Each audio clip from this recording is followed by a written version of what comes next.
Hola, ¿qué tal? Bienvenidos nuevamente a mi canal. No olvides suscribirte y darle like. Al igual que sucede con las refutaciones a los principales argumentos teístas, el cristianismo no es un tema simple de abordar, por lo que considero que un video sería insuficiente para todo lo que hay que hablar. Mi intención no es ofender y mucho menos hacer hombres de paja al respecto, pero sí dejar claro que el cristianismo es insostenible, contradictorio y para nada una religión admirable. Su historia está llena de sangre, poder y odio. No es diferente a otras religiones que se impusieron de forma totalitaria y hegemónica por medio de la destrucción. La divinidad de Jesús es pieza fundamental para el cristianismo, es uno de sus dogmas y doctrinas más fundamentales, y negarla sería destruir la base que por siglos se ha defendido hasta la muerte. Según la tradición cristiana, Jesús es la segunda persona de la Trinidad, siendo el Padre la primera y el Espíritu Santo la segunda. Ninguno es más importante, poderoso o perfecto que el otro, ya que son un mismo Dios que se manifiesta en tres personas diferentes. Para la Iglesia, esta es la naturaleza misteriosa de Dios, y aunque difícil de entender, constituye la verdad revelada en las Sagradas Escrituras que los teólogos han tratado de descifrar por siglos. Dios en su infinito amor se manifiesta en carne para expiar los pecados de la humanidad, por lo que decide venir a la tierra para enseñar el Evangelio, morir en la cruz, resucitar y finalmente dejar el Espíritu Santo como nuestro consolador luego de su ascensión. Lo anterior, en resumidas cuentas, es lo defendido por prácticamente todos los cristianos confesionales, como católicos romanos, ortodoxos y protestantes. En la deidad de Jesús casi todos están de acuerdo. En el Nuevo Testamento se distinguen dos grupos con respecto a la naturaleza de Cristo. Por un lado, están los versículos que lo enaltecen al nivel de Dios, mientras que el otro grupo se expresa la subordinación de Cristo a Dios. Del primer grupo cito lo siguiente. Juan 8:58 expresa: antes que Abraham fuese, yo soy. Juan 17:5 dice: ahora pues, Padre, glorifícame tú al lado tuyo, con aquella gloria que tuve contigo antes que el mundo fuese. Estos versículos dan a entender que Cristo existía antes de la creación del mundo, por lo que para el cristiano una prueba de su divinidad. Del mismo modo, los siguientes versículos expresan la íntima relación entre Cristo y Dios, aparentemente dando a entender que son un solo ser. Juan 10:30, yo y el Padre uno somos.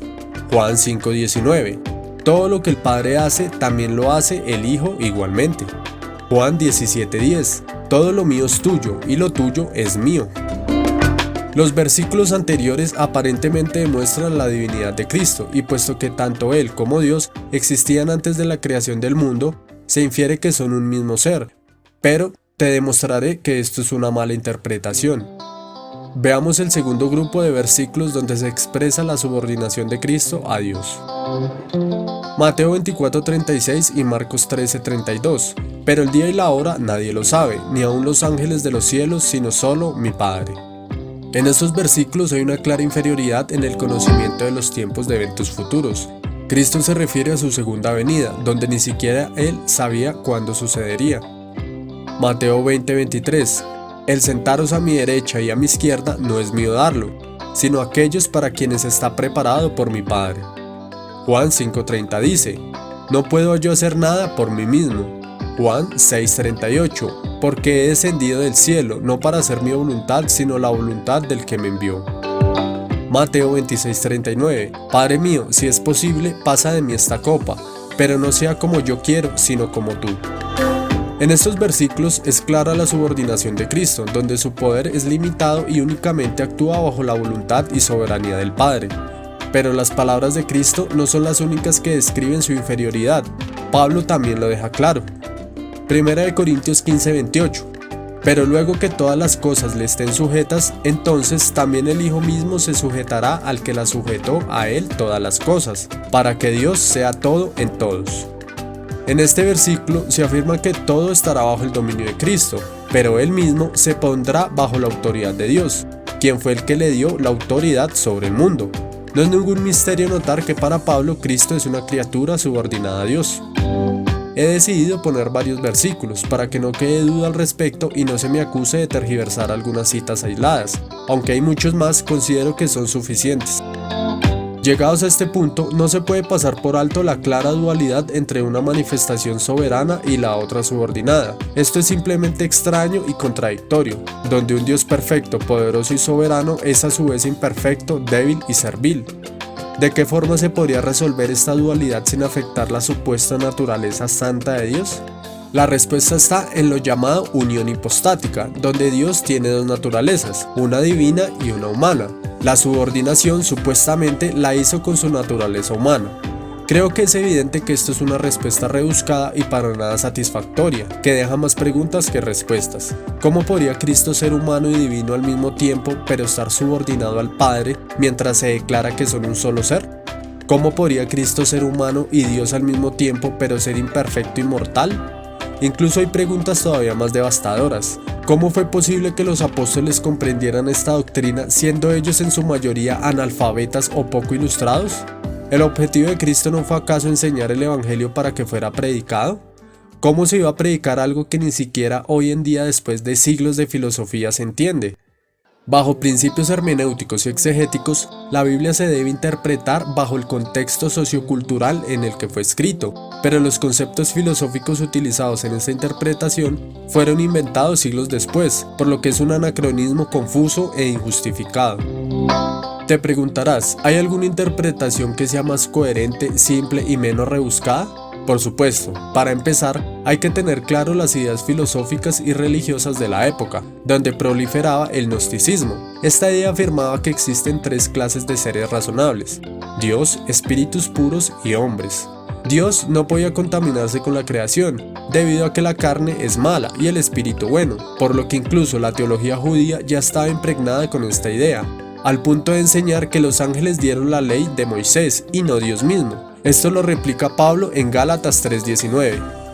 Como dije, la filosofía gnóstica no era algo aislado, sino que era muy común en la época bíblica, por lo que con esta interpretación gnóstica se resuelve todo el problema de la divinidad de Cristo, simplemente considerando que era el espíritu más superior creado por Dios. Entonces es fácil entender la dualidad donde se le atribuyen cualidades divinas, pero al mismo tiempo subordinación.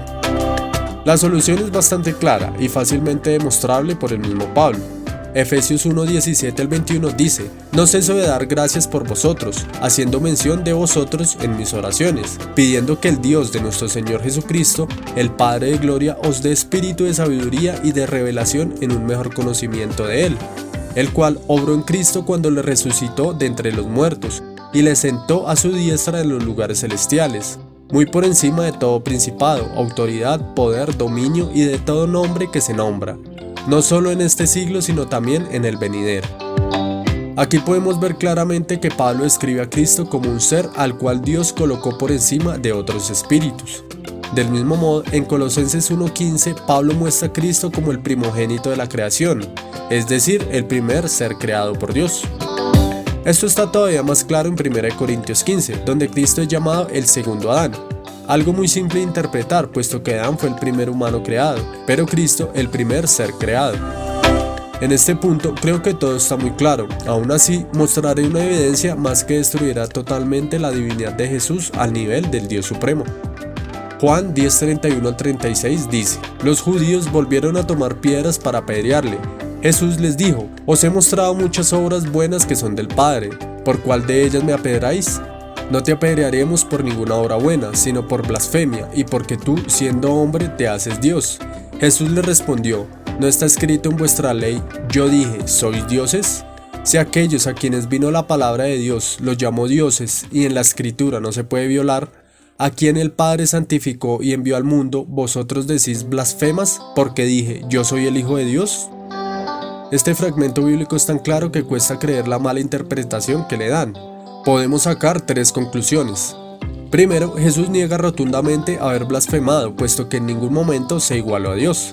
Segundo, según Jesús, el mismo texto judío da el título de dioses a los hombres, sin que esto represente una verdadera divinidad en ellos. Y tercero, Jesús se da a sí mismo el título de Hijo de Dios, no Dios, ya que esto describe su misión y consagración. Nuevamente, hay más versículos que apoyan esta interpretación, pero no es necesario abordarlos, ya que considero que todo está claro.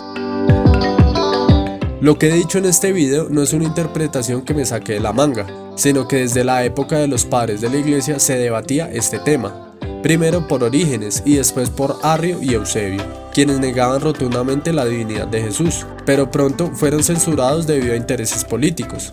Por esto se derramó sangre, y concilio tras concilio fundamentó la doctrina de la Trinidad y divinidad de Jesús. La única razón de peso por la que estas doctrinas llegaron a nuestra era no fue porque se encontraban en la Biblia, sino porque el Imperio Romano ganó la guerra contra los que se oponían a ellas. Bueno, hasta aquí el video de hoy, gracias por llegar hasta el final, no olvides suscribirte, darle like y compartirlo con tus amigos si te gustó. Hasta pronto.